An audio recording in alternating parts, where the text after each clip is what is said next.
ये बढ़िया से भैया यार गाड़ी पकड़ रहेगा। जिंदाबाद जिंदाबाद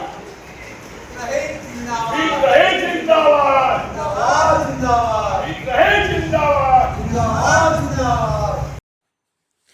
पटना 19 दिनों से गांधी मैदान में डटे वित्त रहित कर्मचारी अनुदान को बताया भीख, बोले हमें हमारा अधिकार चाहिए। पटना बिहार राजधानी पटना के ऐतिहासिक गांधी मैदान में पिछले 19 दिनों से वित्त रहित शिक्षा कर्मचारी अपनी मांगों को लेकर धरना प्रदर्शन कर रहे हैं। कड़कड़ाती धूप और खुले आसमान के नीचे बैठे इन कर्मचारियों में महिलाएं और बुजुर्ग भी शामिल हैं, जो सरकार से अपने हक की गुहार लगा रही हैं और उनका आरोप है कि सरकार अनुदान के नाम पर उनका शोषण कर रही है और उन्हें जो राशि दी जाती है वह भीख के समान है। उनसे परिवार का भरण पोषण और बच्चों की शिक्षा असंभव हो गई। प्रदर्शनकारियों ने हमारे सहयोगी ब्यूरो चीफ संजय तिवारी से बात करते हुए अपना दर्द बताया। उन्होंने कहा, हम सरकार के लिए सारा काम करते हैं, बच्चों को पढ़ाते हैं, चुनाव में ड्यूटी करते हैं, परीक्षाओं की कॉपियां जांचते हैं, लेकिन जब वेतन की बात आती है तो हमें अनुदान का झुनझुना थमा दिया जाता है। एक महिला प्रदर्शनकारी ने नम आंखों से कहा, इस भीख के पैसे से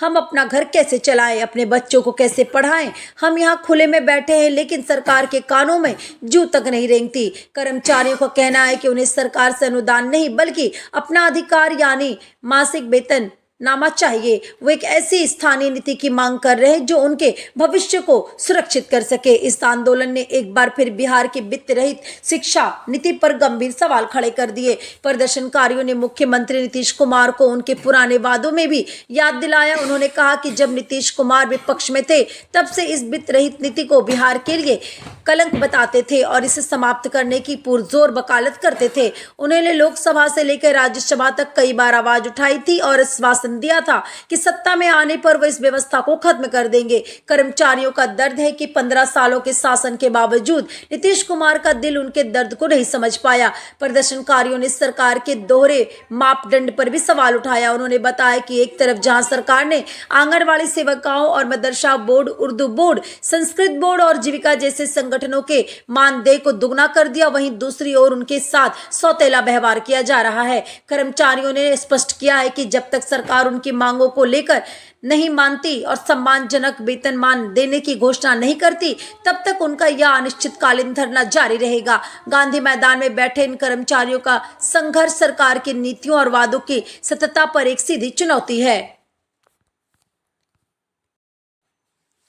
पटना 19 दिनों से गांधी मैदान में डटे वित्त रहित कर्मचारी अनुदान को बताया भीख, बोले हमें हमारे बिहार के में पटना में खड़े हैं और पटना में 35 दिनों से का जो मांग को लेकर गांधी मैदान से लेकर कई स्तर पर कई मंत्रालय के पास, कई विभाग के पास गए लोग, कई संगठन संस्थाओं के साथ मिलकर अपनी मांग को लेकर इनका कहना है कि विगत में 40 वर्षों से इस रहित संस्था का शिक्षक सभी लोग मिलकर और मैं शिक्षा के ज्योति जला रहे हैं और सरकार हमारे सामाजिक उदासीनता को देखते हुए हम लोग को अपने नजर से अलग कर रहे हैं। और सरकार है या बहेड़ा सरकार है जो इस वित्त रहित कर्मी का दर्द को नहीं समझते हैं और अपने बल का प्रयोग करके और धरना स्थल पे महिलाओं के साथ दुर्व्यवहार व्यवहार करके लाठीचार्ज करके वहाँ से हटाए जाते हैं और कई महिला को टिकट लगा है और इसके बावजूद भी यहाँ महिला लोग डटे हुए। मैं आपको दिखाया अपने चैनल के माध्यम से, वो कह रही है कि मैंने घर से निकला तो कोई बात नहीं है, मगर घर से जब जाएंगे तो बेहतर नहीं।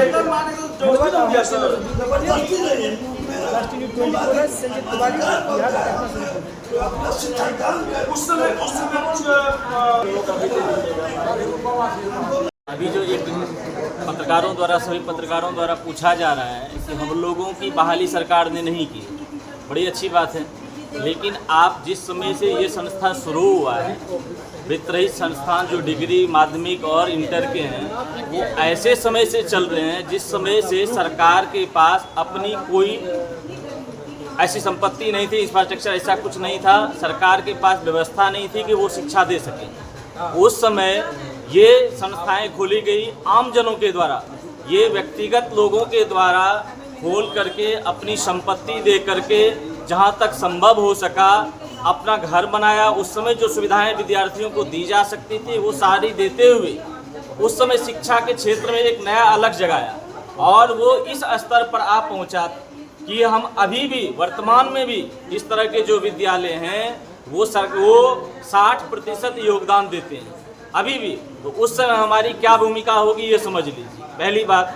दूसरी बात कि जो प्रश्न आता है कि आपकी बहाली नहीं की है, तो उसी ठीक अनुदानित ये जो हमारी जो दूसरों के द्वारा खोला गया विद्यालय था, एक ही प्रबंधकीय व्यवस्था थी, उसी के तहत और भी तो विद्यालय और शिक्षा के जगत में अब हम लोगों की कोई आवश्यकता नहीं है तो हम लोगों के एक नोटिफिकेशन जारी कर दें कि ऐसे जो संस्थान है वो बंद हो जाए, तो हम बंद करने के लिए भी तैयार हैं। लेकिन अगर ऐसे विद्यालयों को आपको जारी रखना है तो आप एक जगह रहते हुए दो रीत नहीं चला सकती हैं, एक देश में दो संविधान नहीं चला सकते हैं। अगर आप मदरसा वालों को वेतन देंगे, संस्कृत वालों को वेतन देंगे, अल्पसंख्यक वालों को वेतन देंगे, तो उसी प्रबंधकीय व्यवस्था में हम भी हैं, हमें भी आपको वेतन देना होगा। और अगर आप वेतन नहीं देंगे तब तक हम पटना छोड़ने वाले नहीं हैं।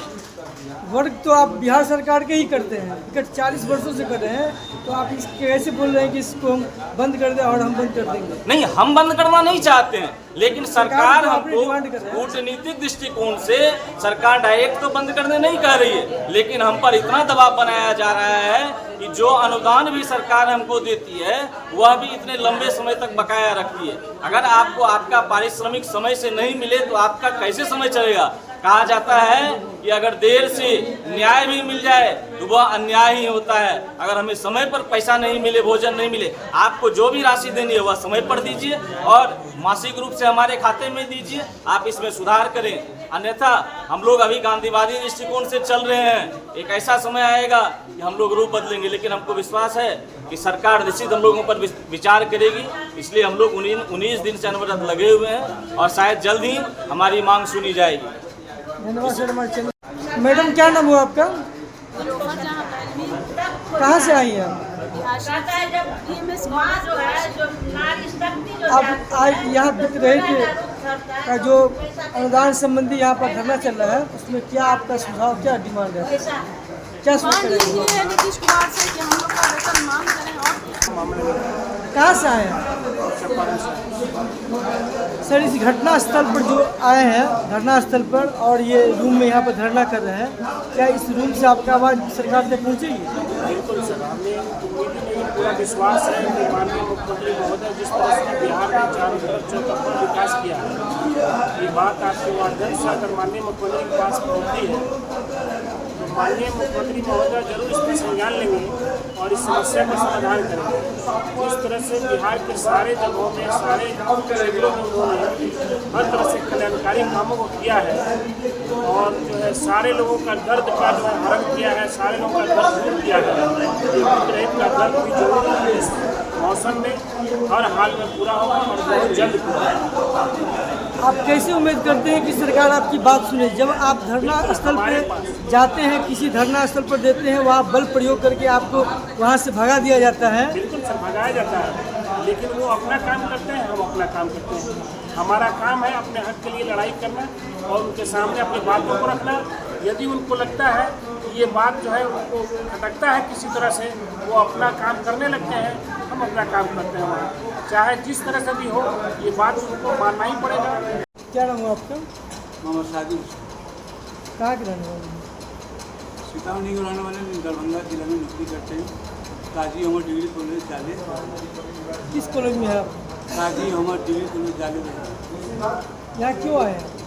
यहाँ हम लोग आए वेतनमान के लिए। हम लोग को वेतनमान चाहिए और हड़ताल का आज 18-19 दिन हो गया, 20 दिन, अभी तक कोई हम लोग का आया नहीं कहने के लिए। और पूरे बिहार में जितना विधानसभा है सब में जो इलेक्शन